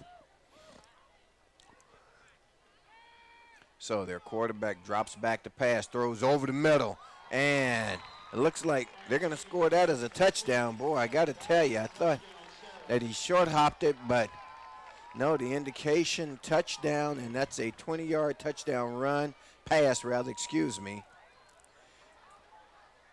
Just like that, one play, and they score. I'd love to see that replay again. Let's see who's quarterbacking on this. Okay. That's Stevens, our starting quarterback. Okay. Stevens, the starting quarterback, is back in the game. And that's good. And that receiver, number 22, and I believe we've called his number before tonight, Scott. Of course, we know that 22 is Kevin Ballard. Yeah, we've seen it. Kick is up, and it is good. So we're in the third quarter, fans, and one play, one touchdown. 10:46, 20-yard. So we talked about, first of all, and this is one of those things, Scott, if you will, and again, I'm just doing a little coach speak here, as like I say, we've got a lot of time to work with before the night is over, as you take a shot there of the cheerleaders for St. Bonaventure. Receive the kickoff, number 2, Tony Sacona. Every coach will ride his players. You'll get on them. You'll if police pardon expression, you crack the whip just like in a horse race. And sometimes jockeys are going to the whip too soon or either too late. In this type of situation, there's nothing left to crack if you're a coach, and all you can do now is try to keep you guys up psychologically. I mean, there are no threats, there are no nothing. All you just try to coach the guys and keep them motivated at this point.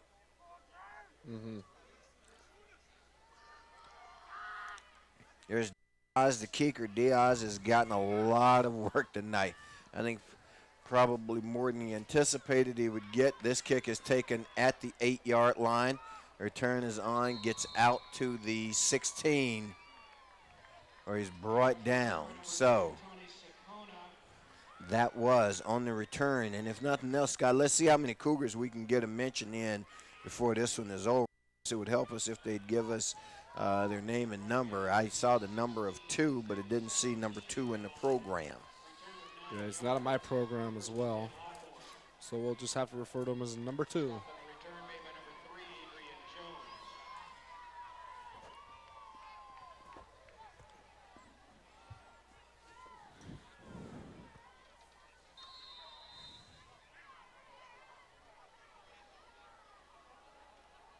Okay, here's the pitch back, and there's a fumble on that play.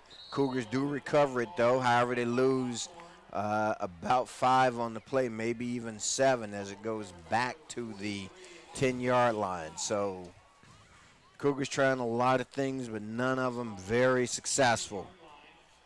Yeah, they've been mixing it up all game long. They've yet to find the right niche on offense, and there we get a look at that option play there. Big miscue there for the Cougars, but fortunately for them, they recover their own fumble. And they're going to start off here with a 2nd and long, deep in their own territory. Again, they keep it on the ground this time, and of course that's going to be stopped for no gain on the play. Cougar offensive line needing to give their runners just a little more time. Ideally, what you talk about is how long that offensive lineman can hold his block, and right now they aren't holding their blocks at all for any appreciable amount of time, to say the least, Scott. I mean, you gotta hold that block at least 2 or 3 seconds to give the running back an opportunity to pick his way through the hole to the hole first. Mm-hmm. Well, that's been one of the weaker points of this Cougar team all year long. They've had a very unexperienced small line, but as the season has progressed, they have gained more experience, and they've actually improved since week 1. So it's a 3rd and 17. It's out to the 10-yard line, and the receiver on the play is brought down. Let's see what that is. That's number 43. That's going to be my goal, is to get as many Cougar mentions as I can in here. That's Halafihi Tai, 6 foot, 220-pound senior. As Scott said, particularly for these guys who are seniors in the program, who've stuck with it, who stuck it out. It was a long, tough season for them. It's not exactly the way they'd want to go out memory-wise, but they deserve a lot of credit for having been a part of this program, which is on the rise, I think, quite frankly. Oh, come on. Now, that I won't agree with as well. I'm not sure that was as much a breakdown, if you ask me, as the official being a bit generous. Quite frankly, I thought there was sufficient contact and momentum that was stopped, that he could have been called down, or that the play had been stopped. The official elected to let him keep going. And quite frankly, I think the Cougar defender there eased up a bit, because he thought that the play actually would have been blown dead. Mm-hmm. But the object lesson there for you young guys, if you're watching, you got to play till you hear the whistle. Now we've got to stop at your play. Gives us a chance to see the replay. Okay, there. Well, perhaps it wasn't. You know. It was a nice spin move there. Yeah. So another big return there for number 11 for St. Bonaventure, Derek Wilson, the 5'11", 171 junior. He'll be back another year. And the Cougars, unfortunately for a lot of seniors, this will be their last game, and it's been a rough 2 years except for the second half of the season when they earned their first playoff appearance in a couple years. Of course, if you were a senior this year, it meant you were a junior last year, and last year's season was one to wipe out the record books for the Cougars. It wasn't the most memorable season as they went winless, and the one win they did have went and was forfeited due to an ineligible player being Thomas Brown, who's now actually putting up some big numbers and is one of the main offensive threats over at Harbor City College. It's great to see an ex-Cougar stand out at the college level. But for some of these seniors, it's going to be their last game, and this is not the way you want to go out. But you're out on the field, you might as well give it all you got. That's what you got to do. It is what it is at the end of the day. So it's going to be a 1st and 10.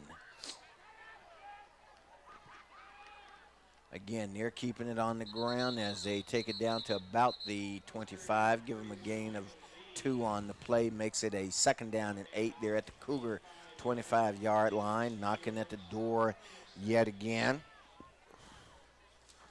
And when you look at the Cougars season, we can look back. Let's start with week 1. Loyola with a 27-0 victory over Hawthorne. We went on to week 2. Long Beach Boredom with a 22-19 victory.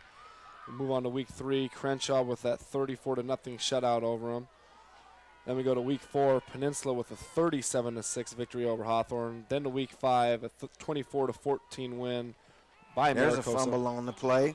Cougars have a chance to come up with the turnover. Do they get it? I don't think they do. Cougars with a chance. We see in there number 45. And I'm sorry, Scott, just we were No problem. in live action. Number 45 on the play for the Cougars there. Vuna Tuihalamaka. So the Cougars just haven't been able to get their bounces. They had a chance there to recover a fumble. It just didn't bounce their way. Kicked around a little bit there. And finally, the Bonaventures recovered it. So it's a 3rd and long. St. Bonaventure Cougars hold them that time short of the 1st down. On the carry for St. Bonaventure was number 5, Frank Marufo, or Marufo, I should say, Frank Marufo with the carry. So it'll be a 4th and long. This would look like a field goal attempt coming up. And I think they're going for it. We'll see what happens here. They drop back the pass. They hold it, and there's the pitch. I pitch it. I call it an incomplete pass. Taken on downs. So to my recollection, that is the defensive stop for the Cougars this whole game. And again, the reality is that they obviously chose not to attempt another field goal. The way their field goal kicker Diaz is kicking, that was almost money in the bank. And quite frankly, they again tried to make something out of nothing that wasn't there. I believe more a display of sportsmanship than an actual attempt to either score or pick up a 1st down. Mm-hmm. As we look at the Cougar season, get back to their season in week number 6, they lost to North, and finally they got their first victory against Westside, that 38-21 victory, and then followed up with another victory against Santa Monica, and then the final 2 losses to Redondo and Lusinger. And it was a test. I'm not sure that when they played Miracosta, and played Miracosta very strongly. There you see a semblance of the Cougar running attack that we've all grown to know and love. On that carry, was that number 40? I don't want to be premature. All right. Yeah, it was. Number 40 for the Cougars, I tell you, Xavier Jackson. Jackson, a 5'7", 155-pound sophomore.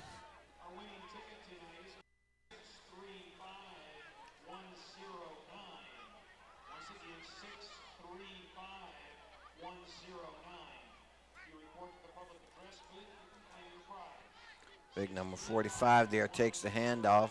He's going to pick up 4 or 5 yards on the play for the Cougars. Again, Tuihalamaka, Vuna Tuihalamaka, 6'2", 210-pound junior. And he will be back next year. And I think that Tuihalamaka, as we see him near, is definitely one of those building blocks that they can look forward to next year. This young man has a lot of skill, Scott. Yeah, he definitely does. On the season, He rushed for 202 yards, average of 5.3 per carry. Has yet to score a touchdown on the ground, but he has taken a big bulk of the running load as well as Anthony Bell has. Unfortunately for the Cougars, Anthony Bell.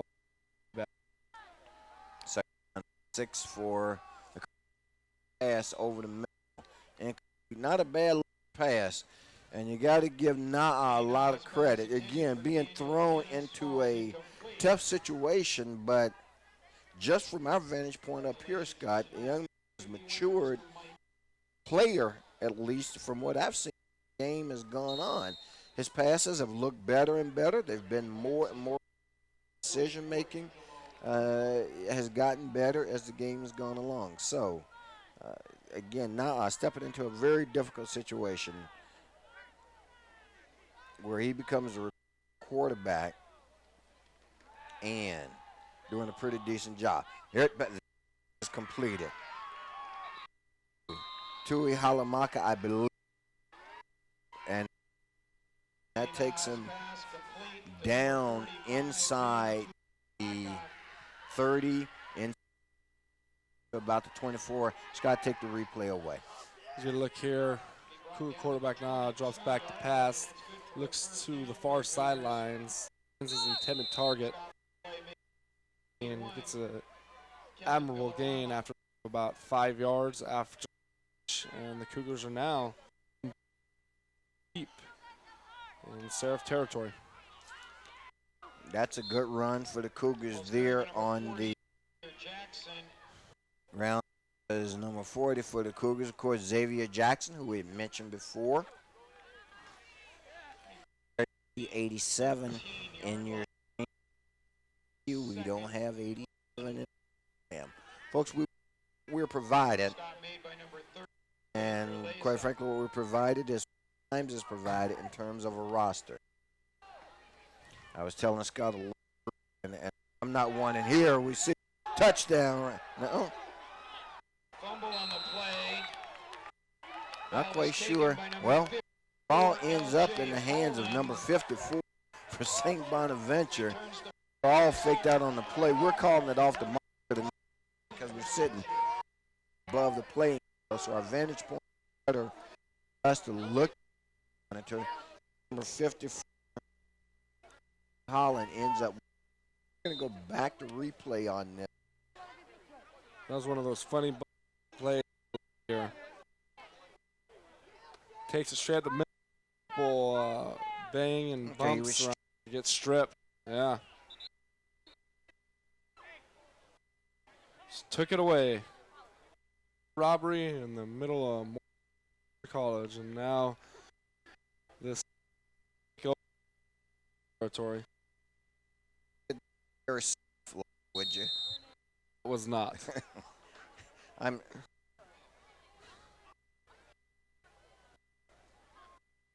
Actually, against one of the 10 Commandments. Still. Quarterback for St. Bonaventure, number 12. It's St. Bonaventure's ball, 1st and 10 from the 5. Good tackle there by, looks like that was Tui Halamaka who got that tackle. Yeah, when you look at Cougar a lot, and I mean a lot of players returning next year, 2004 campaign, off a couple of those Oni, Cooley, we have sophomore Alexander Gaines, junior Marcus Butler, Ricardo Reyes. We're getting back to action. And safety for the Cougars. Safety. See the indication, but it should. By number 43. And now we finally do up on the board yet, but we believe got their second. Yeah, that's a tackle all day long. So the Cougars. And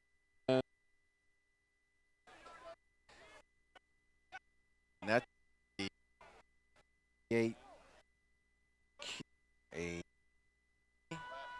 by the 8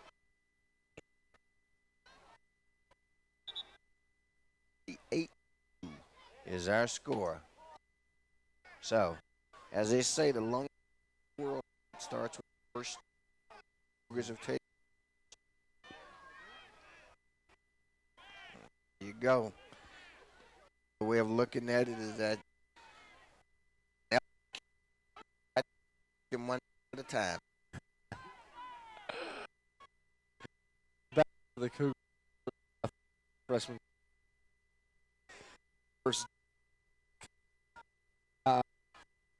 we have sophomore slash quarterback slash defensive Taj Johnson. We have another sophomore, Devon Clark, who's did well this year. We have junior Terrell Kendall, who's contributed well this year. And finally, Funa Maka, junior. So there's a list of about players that are returning next year for this high football program.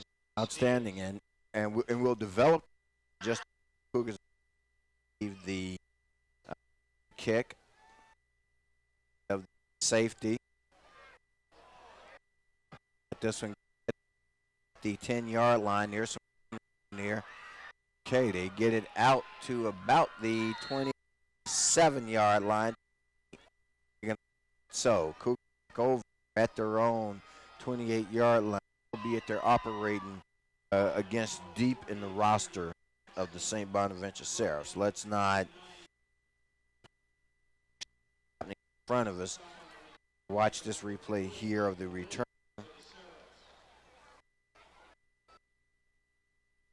Yeah, when you look at this St. Bonaventure roster, there's close to 80 players on this roster, and we were discussing with the crew before the game.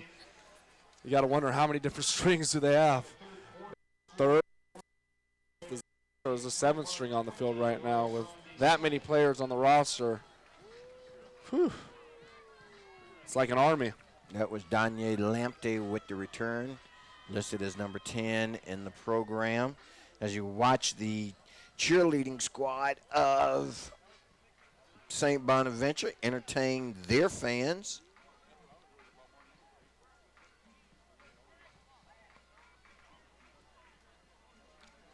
And there you see the Cougar coaching staff, and there you see head coach Darryl Brown. One of the things that we can say, and I'm sure Coach Brown doesn't need your eye, Scott, to make an appeal for them, but I will say this. If there are young men who are out there in Cougar land watching and thinking about playing and wanting to get into this competition and you've got some skills, I'm sure you would be welcome. One of the weaknesses, and we talked about this early in the season, Scott, is that football is a very demanding sport. Ball is put on the ground, Cougars recover. It's a very demanding sport, and quite frankly, even as you look here tonight, the Cougars, I don't think, have 25 players in uniform. You cannot compete in football with a squad of less than 25 guys. You simply cannot do it. All right, now, it's as simple as that.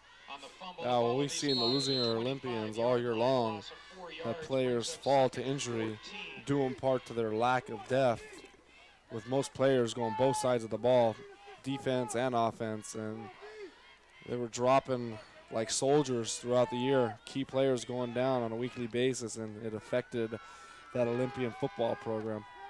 Now drops back to pass, pulls it down. Now picks up 5, 10 yards. Looks like he has a first down or out near the first down. It looks like he may be perhaps a half a yard short. He brought down at the 38-yard line. Sure is a nice night for football, though, Rufus. Indeed it is, and tomorrow will be a great afternoon for football. Can't wait to 12:30 tomorrow. Stop on the play made by number 45, Troy Lynn. There's some who believe the Cardinal and Gold will have a different fate tomorrow. That, in fact, it'll be the Cardinal and Gold of SC who will be enjoying the fruits of a huge victory over the powder blue and yellow of the Bruins of UCLA. Scott, where do you stand on that game? I'm not going to ask you where you stand on this one. I would hope that should be obvious at this point, but Well, I mean, I'm pulling for the Trojans as they're in the hunt for the BCS, and as well, I will be pulling for the Michigan Wolverines at the 9 o'clock start Pacific time, as they will be playing Ohio State, who is just a couple tenths of a point ahead of the Ohio State, the USC Trojans for that second spot in the BCS. Naha gets the ball away. The pass is completed, comes loose. There's a flag on the play way back here, though. We'll see how the officials rule on this. This will be very interesting. They're discussing that. We're going to see the referee come over and give us it, and the indication that it's holding against the Cougars, personal foul against the Serifs, so they offset, and you'll replay it down. Who's your pick for tomorrow's game, Rufus? Or who do you want to win? Well, my belief, and I'll be pulling for the Trojans as we watch the replay here. Naha keeping his feet churning, gets loose, lets it go. We don't see the penalty there at the end. The penalty occurred up on the contact on Naha, I'm going to presume. It certainly wasn't there. So they replayed it down. Cougars have the ball at the 40-yard line, their own 40. They need to get across midfield in order to pick up the first. But to finish the point, Scott, as I was saying, I will be pulling, in this case, for the USC Trojans. But this town, this region, as a matter of fact, and here Na'a going to the air, lays it up in the double coverage. His receiver makes the reception. That's big number 24 for the Cougars. Climbs the ladder, makes it. That's Daniel Dennis. Daniel Dennis, the 6'2", 175-pound senior. It's a nice positive for Daniel. Again, as he talks about, and Scott, I can tell you, they're you know, when you're an athlete, and particularly when you play at the scholastic level, as they keep the ball on the ground, whether you're playing in high school or in college, because there is a definite end to your career. It's as we're going to go back and watch this catch again by Daniel Dennis, off the pass by Naha. Naha with the drop, lays it up. Dennis, a big guy at 6'2", comes back to the ball, goes and makes a spectacular catch. One of the finer catches you'll see in football is he leaped over. Here's the pitch, and with the pitch, they get it around the corner. They're inside the 10.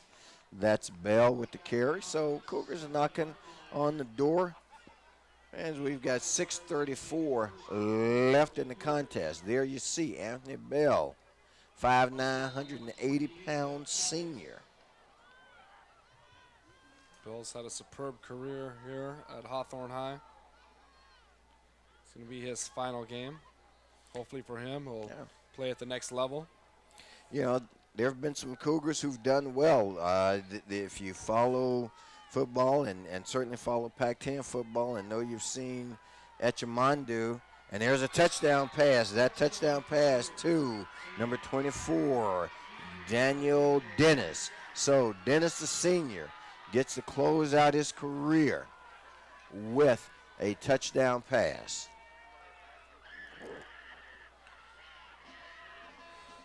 Bittersweet touchdown there for Dennis. A good way to end off his high school career. Nice catch there, back of the end zone. And the Cougars have put their first points on the board offensively. Here in the fourth quarter at exactly the 6-minute mark. Cougars go for the two-point conversion, and it is good. They use their own version of the swinging gate. So, Cougars put 8 points on the board. And that makes our score now 58-10.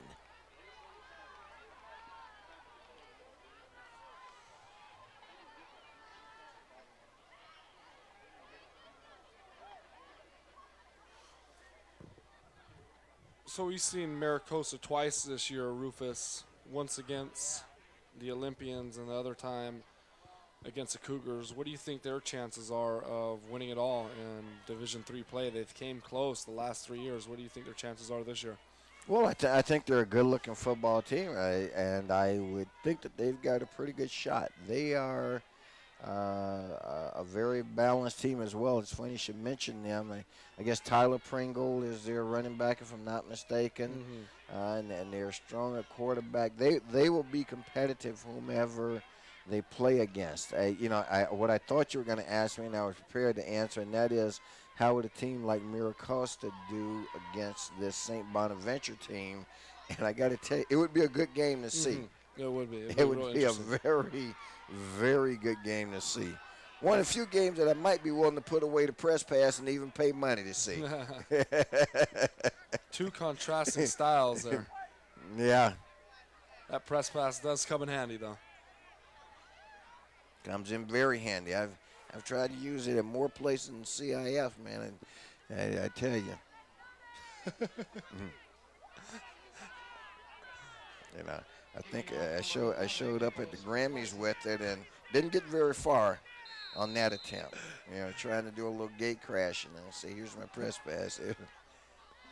Just wasn't happening, huh? Just wasn't happening. Here's an onside kick by the Cougars, successfully covered by St. Bonaventure. I think St. Bonaventure had a notion that they might try that. Yeah. Good thing you brought up that incident in the Grammys, because I was actually expecting to do that this upcoming year. Good thing you forewarned me. Yeah. I won't get turned down. No. It might work at the MTV Music Awards, though. You never know. You never know. That's right. Might catch one of the security people napping. But as we start to wind down here, we've got 5:20 left. Still got a little football left. Let's see what happens. Cougars thinks they've got a turnover. No indication yet from the officials. They're still looking at the crowd. And the indication is that it remains in the possession of St. Bonaventure. Let me take an opportunity, because I don't want to rush to it when we get through it. We need to talk about the people, folks, our fans and viewers and supporters back in the Hawthorne, Lawndale area who watch Hawthorne's Community Cable Channel 22 and Lawndale's Community Cable Channel 22. You need to realize that efforts like these are brought to you by some guys who come out and give it their all week in and week out under a variety of conditions, and that's the production crew here at Lawndale's Community Cable Channel 22, headed by, first of all, the executive producer at Lawndale's Community Cable Channel 22 of sports and all programming, Tom Strickfaden. On camera, the camera crew working tonight's contest, Eric Chavez, Joe Shoa, Alan Pineda, and Paul Knapp. And, of course, I'm Rufus Washington, joined by Scott Gutman tonight. And it actually has been fun. We talked about this earlier in the season. We put the call out to you as a community about supporting this station and letting your local officials know how much it's supported. Well, if we could get a shot, and I'm not, and I want to give a shot of that side of the field. Again, this is a ways from home, right where we're looking at. This is the Cougar side. These are the fans who are here, and we're pleased that they're here, but I can guarantee you 10 times that many or 100 times that many will watch the game on TV, and they're doing that because they're able to depend upon the efforts of Lawndale's Community Cable Channel 22 and the support that it receives from Hawthorne's Community Cable Channel 22. So we know you're out there. We know you're watching. Again, we're going to ask you to let folks know you watch, and we also want to tell you that it's our pleasure, it's our distinct pleasure to be able to make this trip that you couldn't make to record and broadcast this game so that you get the benefit of seeing the kids from your community represent your community, come out here and give it their all in what has been for them a disappointing outcome, but 100% effort nonetheless. Very true, very true. So I have to second that. Out of the I formation, Na'a drops back. Na'a looks to the right, hits his receiver on a slant, cutting back to the inside, and he's going to be finally brought down at about the 43. Needs to get to the 42, so it's going to be a 3rd and short for the Cougars. Not a situation they've often found themselves in. There's 2:19 clock running. If I didn't know any better, I'd think, we have in basketball what's called a mercy where the clock continues to run. I think they've put the running clock on the Cougars, man, because time is elapsing fairly quickly as we watch this replay here.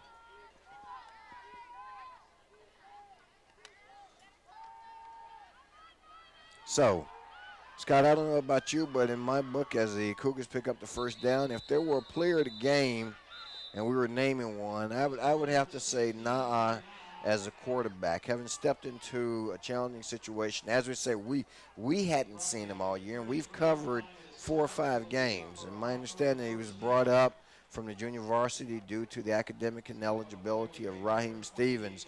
I think the kid stepped in, took him a little while to get his feet under him. Okay, but he's shown a dimension here that I think is good for the Cougars' future, and that is that he can throw the ball, all right? He has some passing skills, and that will continue to be developed. So among the bright spots that the Cougars are looking for, I think they've found one right here. That is true. Very true, and it's Yeah. a good thing for the Cougars that he'll be back next year.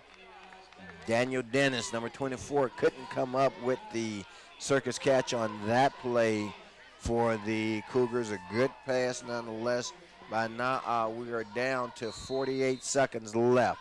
We're going to watch the replay, fans, as we count down our last couple of seconds here in this first round game. There you go. I'm not so sure that there wasn't some interference on that. I think if Dennis had called for it, you know how players at the college and pro level give that indication, because it looks like he was being held, Scott. Yeah. Well, time's ticking away here on the Cougars season. They're still fighting it out, though. That's one thing they're still doing. Any nice pass complete Is that to number 43, 13? Halafihi There are 8 seconds left in the contest. That's number 13, Nathaniel Amos, with that Timeout, reception. Hawthorne. And timeout being Stop taken for the by the Sheriffs was made Cougars, by I number 40, Michael presume. Williams. There are only 8 seconds left. Our score 58-10. Ball will be spotted at the 28-yard line. And with that, though, fans, as you know, as we conclude our football coverage for 2003, that only means one thing, Scott. It's time for basketball. Yeah, it definitely is. I'm hoping I'll be here for the upcoming basketball season. I know it'll be a very exciting basketball season. This quite possibly might be my last broadcast, and it's been a pleasure working with you, Rufus, for the last 3 years, as well as it has been with Dave and everyone else on the staff. Well, and fans, what Scott is talking about, and we've got a second here, and we're going to wish him well. Scott is pursuing his own broadcast career. He's matriculating, to use the word of Hank Stram. He's matriculating from, is it El Camino, Scott? That passes up in the air and incomplete, as we've got, and they mercifully allow the time to expire, although technically the Cougars could argue that there is 1 second left on the clock, but it looks like they're going to call it the game. And as such, our final from here at Moore Park College is 58-10, a victory for the Seraphs of St. Bonaventure, as they clearly dominated the Hawthorne Cougars tonight. Scott, it was not to be for the Cougar football team and their faithful, but we did see a couple of glimpses of some good things for the future, primarily first evidence in the play of Na'a at quarterback and some other things that they were able to get going. They showed the passing game. We like to see that, and they finally stepped up a little bit defensively. So even though we'll make the ride back home disappointed and saddened and a little beat up and wounded. All right, but the Cougar program will rise again. That will a very, very bright future for this Cougar program being led by head coach Darryl Brown. And you got a lot of bright spots to look forward to next year, and it's going to be a competitive Ocean League once again. And this St. Bonaventure football team is going to move on to the second round of the playoffs. And whoever their opponent's going to be has a tough and large task on their hand in trying to defeat this team. Well, and as I was saying, fans, before we concluded the game, we were talking about Scott, and Scott was mentioning that this might be his final broadcast. We're going to hope it's not, but as I was saying, Scott is matriculating on to continue his journalistic studies. He's already been accepted at the University of Maryland and so forth. So if Scott moves on, we wish him well, but we want you to know that we will be back with you for the basketball season. So for the entire crew that I've already mentioned on Lawndale's Community Cable Channel 22, good night.